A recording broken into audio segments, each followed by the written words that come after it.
What's up, soul family? I have an amazing video for y'all today on something I just was thinking about, and it was so powerful that I just had to share it instantly. And it's the concept of spiritual entropy. Spiritual entropy is an interesting phenomenon, especially like seeing it in action in real life. But before I even get into that, I'm gonna just describe what entropy is on a physical level. Like entropy is the tendency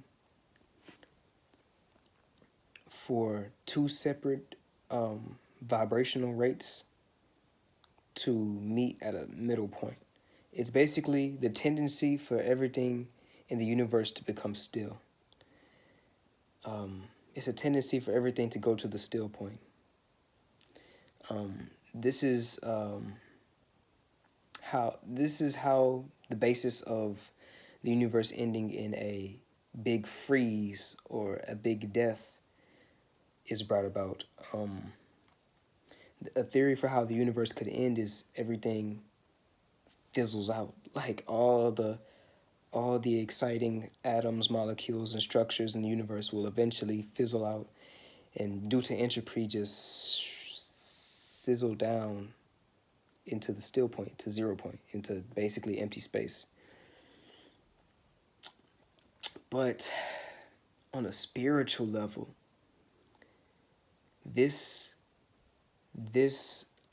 tendency to turn towards stillness or zeroness is played out in the urge for oneness. The urge, I call it the urge to merge. The urge to merge with another being, at least on a human level, it's what makes two lovers so attracted to one another. It's a metaphysical soul connection. This is the basis of soul ties.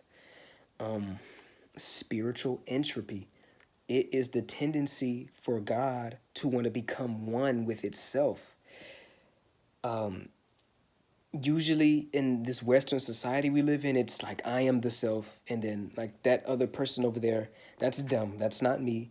That's a separate self, and then I'm just this self. But once you understand that all is one, all is oneness, all is I amness, all is Christ consciousness, then you realize that that self is an extension of a larger whole, just like you are. We are all pieces to the puzzle. I heard from a very wise entity the other day.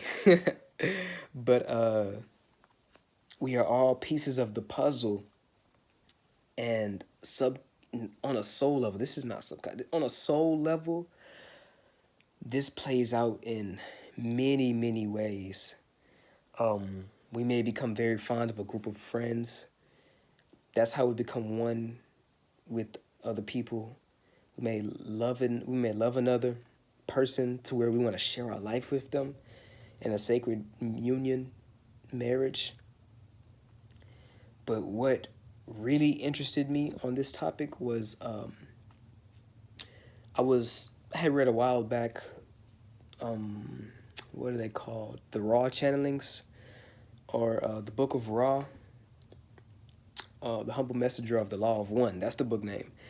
And Ra stated that once entities on a higher vibrational frequency, much higher than human, once entities get to a certain level of spirituality, of vibration, of soul experience, there is no negative entity. Like, once you get to a certain level, there are no negative entities. Like, I had heard that on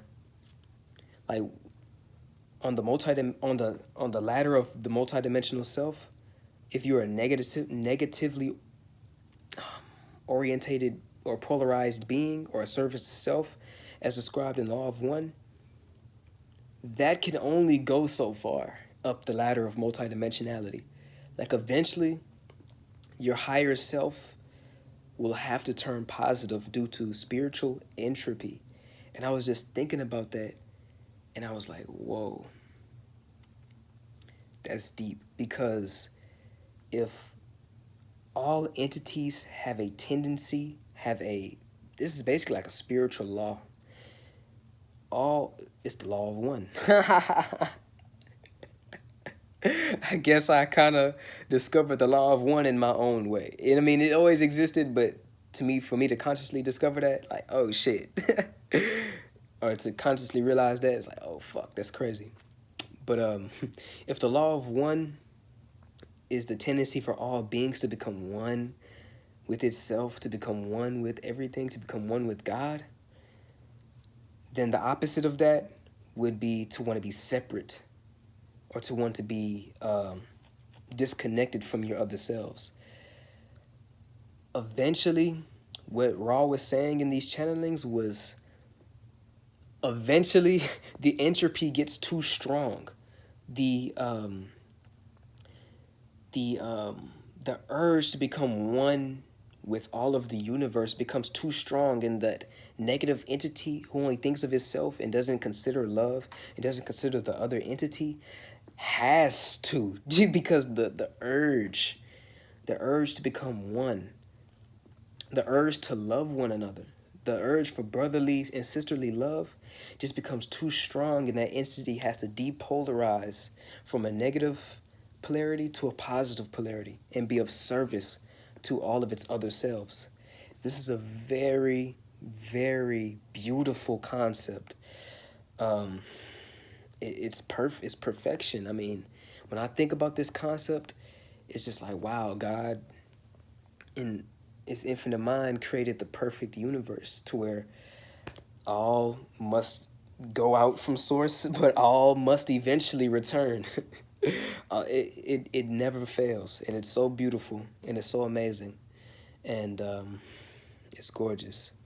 This I didn't mention how this plays out in higher dimensions. I know I explained how it plays out on a human level.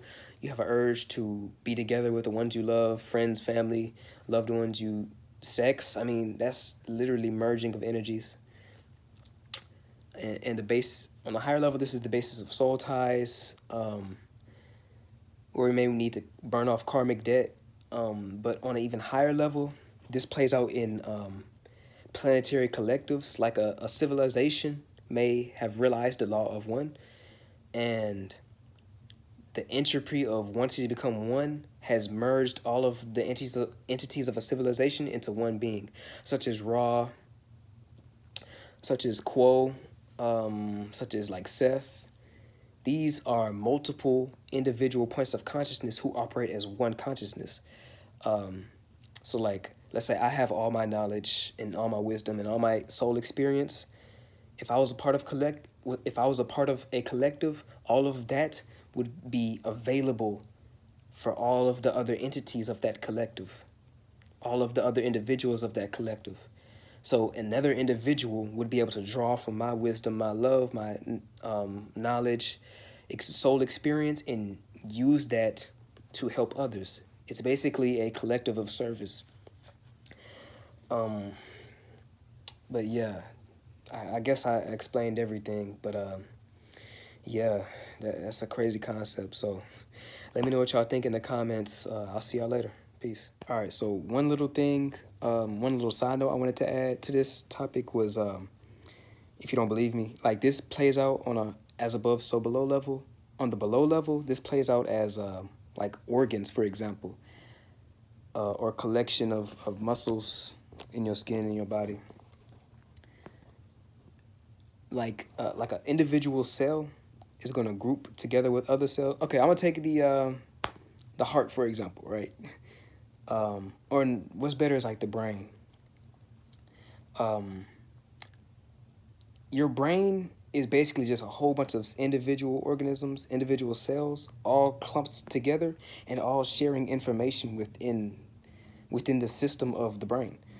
It's all interconnected. It's all working as one system, one collective system, for the service of, I guess, your soul, actually, your true self. Because like what one neuron in your brain knows, that neuron freely shares that information with with the other surrounding neurons around it. Certain neuron groups have certain uses, like the frontal, the prefrontal cortex is going to deal more with critical thinking, decision making, creativity. In the back of your brain, like the more towards the amygdala oblongata, is going to be more towards, like, the neurons back there are going to be more geared towards motor function, smell, taste, basic things of that nature. But still, they're still operating as one entity, or one. They're operating as one system, one collective system of individual consciousnesses. And that's beautiful. It's amazing. So I just wanted to drop that little extra piece on y'all, just so y'all can get a better perspective on what I'm saying. So I'll see y'all later, and peace.